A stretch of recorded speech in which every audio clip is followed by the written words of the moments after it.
Welcome to start परीक्षा। आज 28 मार्च है।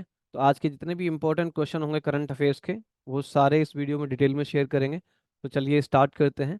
हमारा पहला क्वेश्चन है, हाल ही में गुलामी के शिकार लोगों की याद का अंतर्राष्ट्रीय दिवस कब मनाया गया?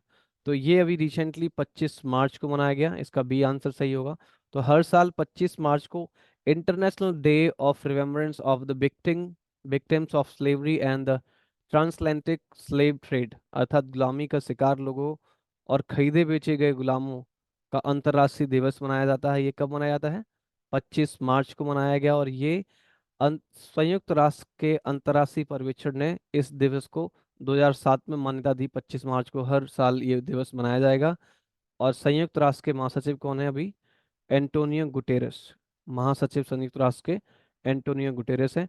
तो इस क्वेश्चन का जो आंसर हो गया वो बी है, 25 मार्च ना। अगला क्वेश्चन है, हाल ही में किस राज्य में डोल पूर्णिमा का उत्सव मनाया गया? तो डोल पूर्णिमा का उत्सव अभी पश्चिम बंगाल में मनाया गया। इसका ए आंसर सही है।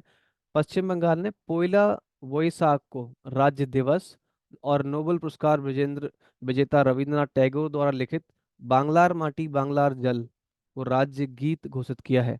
पश्चिम बंगाल के सुंदरवन के प्राकृतिक शहद, जलपाईगुड़ी जिले के काला नुनिया चावल और कादियाल साड़ियों को जीआई टैग अभी रिसेंटली मिला है। 11वां बांग्लादेश पुस्तक मेला कोलकाता में लगा था। पश्चिम बंगाल के ब्रांड एम्बेसडर अभी सौरभ गांगुली को बनाया है। शांति निकेतन को यूनेस्को ने अपनी विश्व धरोहर सूची में शामिल किया है। पश्चिम बंगाल ने 15 अप्रैल को पोइला वैसाख मनाने का निर्णय लिया है। कोलकाता शहर ने एयर क्वालिटी में अर्ली वार्निंग सिस्टम अपनाया है। एसएसबी सीमा सुरक्षा बल ने सिलीगुड़ी में 54 फीट के तिरंगे का अनावरण किया है। ये इनकी एसएसबी की महानिदेशक थी रश्मि शुक्ला। रश्मि शुक्ला ने बनाया है, ये अनावरण किया था। तो इसका आंसर क्या हो गया? इसका आंसर ए हो गया। डोल पूर्णिमा जो उत्सव है वो पश्चिम बंगाल में मनाया जाता है। नाउ अगला क्वेश्चन जो हमारा है, हाल ही में विद्युत मंत्रालय द्वारा किसे मिनी रत्न श्रेणी वन का दर्जा दिया गया? कौन सी कंपनी को? तो ये grid India grid control of India limited को ये 20 मार्च को ये मिनी रत्न श्रेणी वन का दर्जा दिया गया है। इसकी स्थापना 2009 में की गई थी।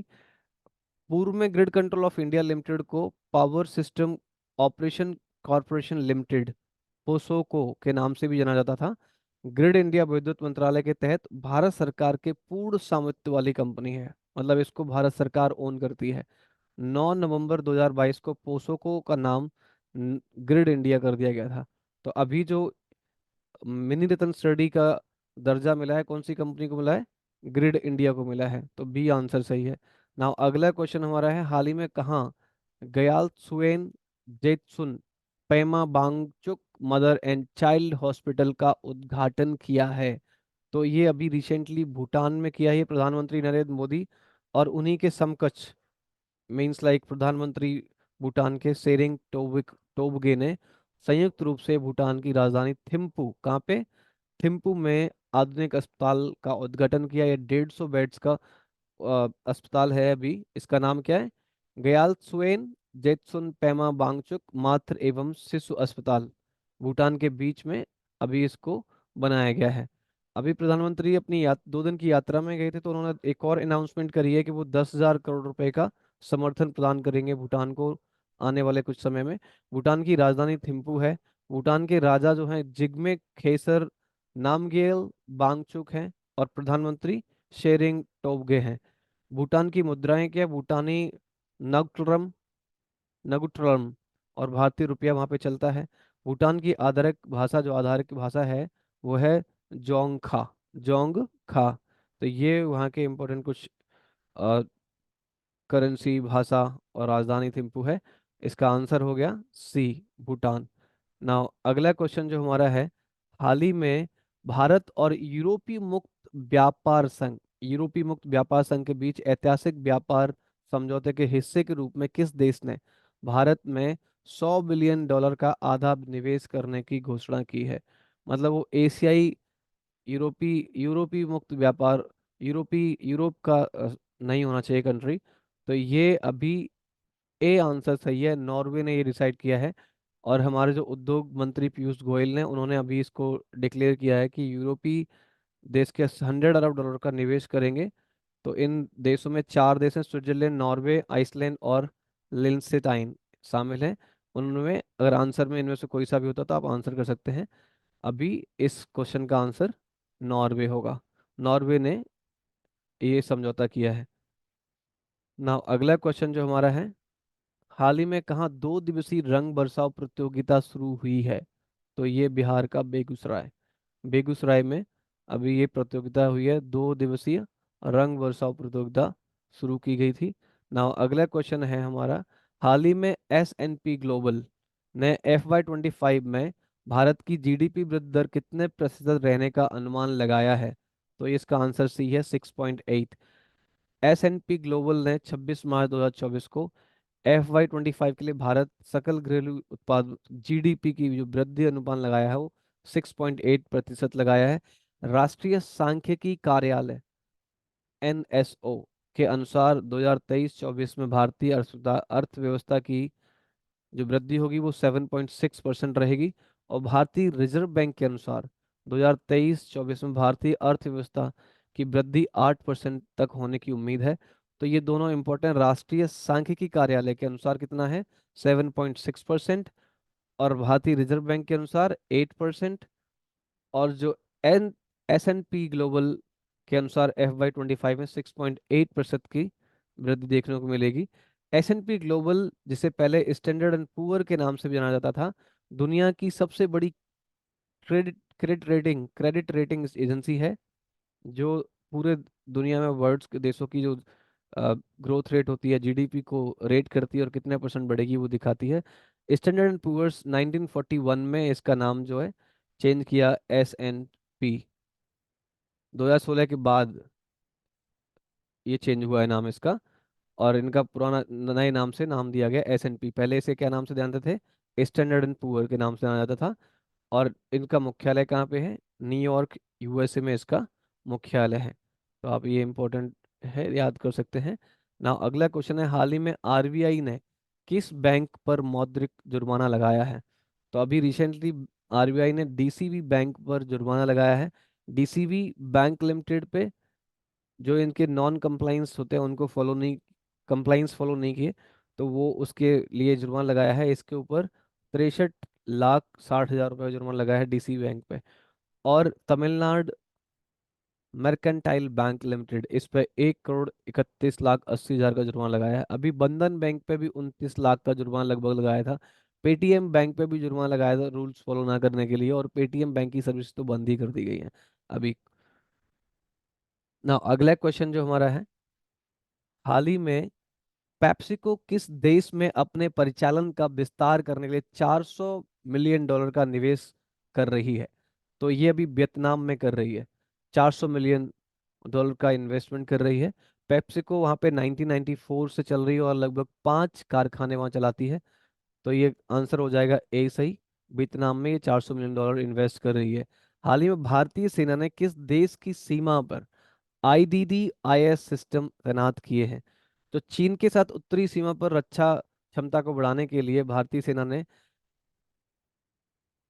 एकीकृत drone detection IDD drone detection और इंटरडिक्शन सिस्टम के लग के जो ड्रोन है वो यहाँ पे लगाए हैं, ये सिस्टम लगाए हैं। ये प्रणालियाँ जो वाहन आधारित और जैमिंग के माध्यम से शत्रुतापूर्ण ड्रोनों की सॉफ्ट किल्स और लेजरों के माध्यम से हार्ड किल्स दोनों सेवा प्रदान करते हैं। ये किसने बनाया है, DRDO और भारत इलेक्ट्रॉनिक्स के द्वारा ये विकसित है सिस्टम। ये सिस्टम जिन्हें Mark 1 वेरिएंट के रूप में जाना जाता है, किसके रूप में, Mark 1 वेरिएंट के रूप में जाना जाता है। और ये चीन की सीमा पर, हमारे जो बॉर्डर चीन का है उस पर लगाए गए हैं, उनके ड्रोन्स को खत्म करने के लिए। कई बार ड्रोन्स आते हैं तो उनको डिटेक्ट करने के लिए और उनको किल करने के लिए लगाया गया है। हाल ही में डोला होली समारोह कहाँ आयोजित आयोजित किया गया है? तो डोला होली अभी उड़ीसा में आयोजित किया गया, इसका आंसर सी सही है। केंद्रीय मंत्री धर्मेंद्र प्रधान ने उड़ीसा के संबलपुर में भारत के पहले स्किल इंडिया सेंटर का उद्घाटन किया है। कौन से, भारत के पहले स्किल इंडिया सेंटर का उद्घाटन किया है। उड़ीसा सरकार ने स्वयं योजना लॉन्च की है अभी। उड़ीसा में गुमेचर वन को जैव विविधता का विरासत स्थल घोषित किया है। भुवनेश्वर में बारामुंडा आईएसबीटी का नाम डॉक्टर बी आर अम्बेडकर के नाम पर रखा गया है, भीमराव अम्बेडकर के नाम पर रखा गया है। उड़ीसा के रेड एंड आंट चटनी को जीआई टैग अभी रिसेंटली मिला है। तो ये कुछ ना। अगला क्वेश्चन है, हाल ही में जल संसाधन नियंत्रण पर लॉन्च करने वाला पहला राज्य कौन सा बना है? तो ये अभी ये राजस्थान ये पोर्टल लॉन्च करने वाला पहला राज्य बना है। सूखे की भविष्यवाणी करने और पानी की उपलब्धता के आधार पर बेहतर जल प्रबंधन को सक्षम करने के लिए जल संसाधन विभाग मंत्री सुरेश सिंह रावत ने शुक्रवार को सिंचाई भवन में राज्य जल संसाधन प्रणाली डैशबोर्ड का उद्घाटन किया है। और इस पोर्टल को लॉन्च करने वाला राजस्थान पहला राज्य बन गया है। कौन सा? पहला, इस पोर्टल को लॉन्च करने वाला पहला राज्य बन गया है, जिससे कि पानी की आपूर्ति और उसके बारे में पहले से ये इंफॉर्मेशन सर्च करके वहाँ पे अपडेट करेगा। नाउ अगला क्वेश्चन है, India masters national badminton champions 2024 में 2 स्वर्ण पदक किसने जीते हैं? तो ये नाहिद दिवेचा हैं, इन्होंने जीते हैं। महाराष्ट्र की नाहिद दिवेचा ने पंचकुला में जो अभी ये मास्टर्स नेशनल बैडमिंटन चैंपियनशिप चल रही थी, वहां पे इन्होंने 2 पदक जीते हैं। बॉम्बे जिमखाना की सदस्य और शटल क्रेज अकादमी से जुड़ी दिवेचा ने हरियाणा की सुनीता सिंह पवार को हराया है। किसको हराया? सुनीता सिंह पवार को हराया है। ना अगला क्वेश्चन है, सिनेवेस्टर इंटरनेशनल फिल्म फेस्टिवल का आयोजन किस शहर में किया गया? तो ये अभी चंडीगढ़ में किया गया। यह 5 दिवसीय सिनेवेस्टर इंटरनेशनल फिल्म फेस्टिवल है। इसका जो उद्घाटन किया अभिनेता बोमन ईरानी ने किया है। यहाँ पे जो कांस विजेता फ्रांसीसी film the taste of things को पहली फिल्म के रूप में प्रदर्शित किया जाएगा। ये 5 दिवसीय सिनेवेस्टर इंटरनेशनल फिल्म फेस्टिवल चंडीगढ़ में स्टार्ट हुआ है, और ये 27 से 31 मार्च तक रहेगा।